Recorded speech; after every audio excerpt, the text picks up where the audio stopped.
Bonjour, je suis Roger Sombier à Ouagadougou pour parler de l'élimination des hépatites virales et de l'accès aux traitements aux antiviraux en Afrique. L'hépatite B affecte 60 millions d'Africains, ce qui représente la deuxième prévalence mondiale.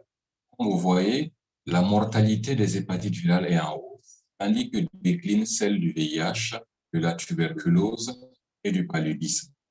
En fait, mourir d'hépatite virale en Afrique est une bien plus grande menace que de mourir de tuberculose, de sida ou du paludisme. Chaque année, l'Afrique a plus de 250 000 morts liées aux infections virales chroniques B et C. Dans notre pratique, la première cause de cirrhose et de cancer primitif du foie lié au virus de l'hépatite B. L'OMS, en 2016, a adopté un plan stratégique visant à l'élimination des hépatites virales d'ici à 2030, avec comme pour objectif de réduire de 90% les nouvelles infections et de réduire de 65% les décès.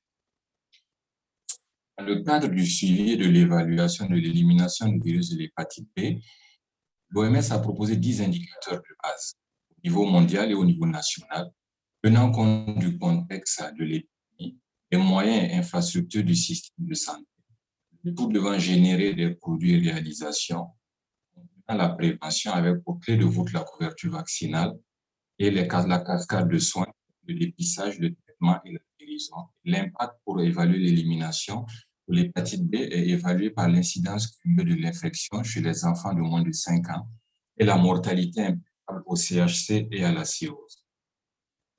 En termes de prévalence de l'hépatite B en Afrique, l'Afrique du Nord a une prévalence de l'ordre de 2% en Algérie, au Maroc et en Tunisie.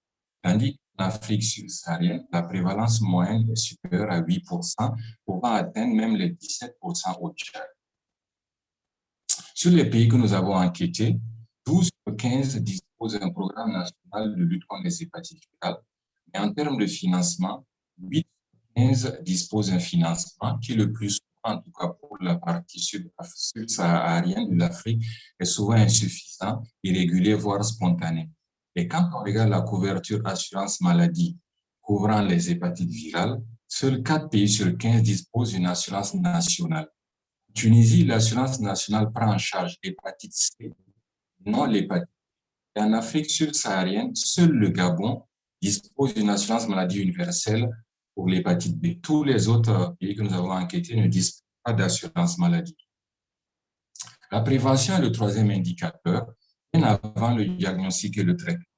L'OMS recommande de vacciner tous les nouveau-nés contre le virus de l'hépatite B dans les 24 heures après la naissance, car c'est le meilleur moyen de prévenir la transmission de la mère à l'enfant et celle horizontale précoce.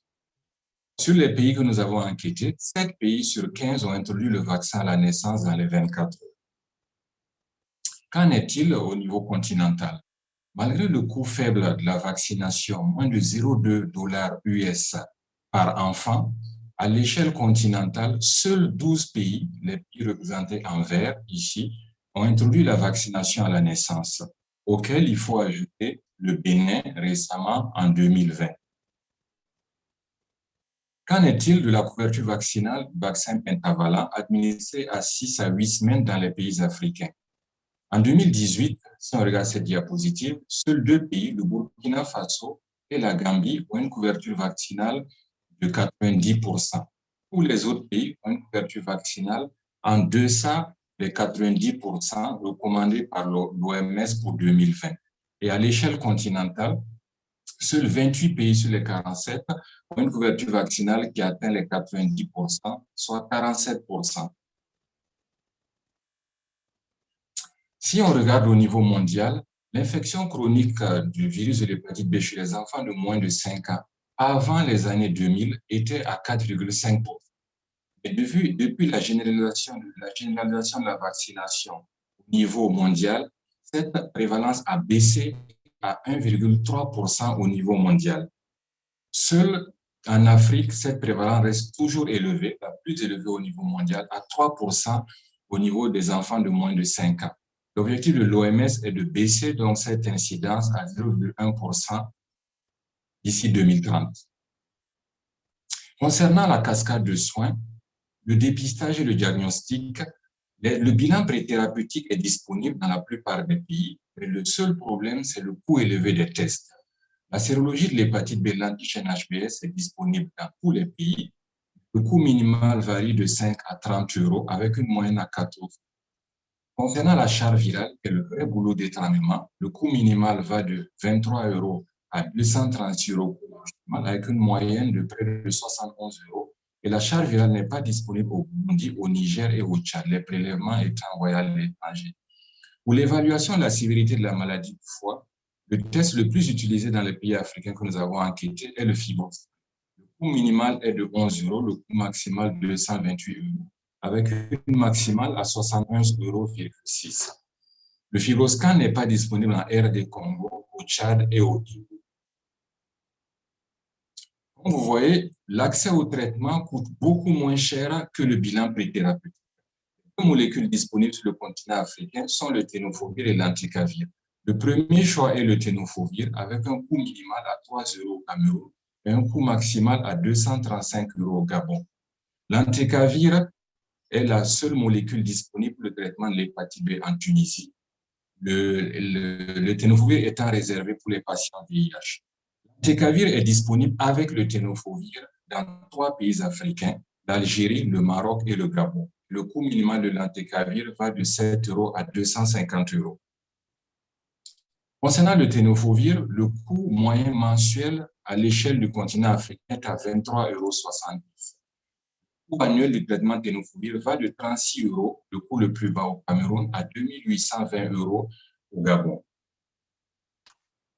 En ce qui concerne l'évaluation de l'impact de l'élimination, les 2 indicateurs sont les nouveaux cas par an et l'imputabilité de la mortalité liée à la cirrhose et au carcinome hépatocellulaire.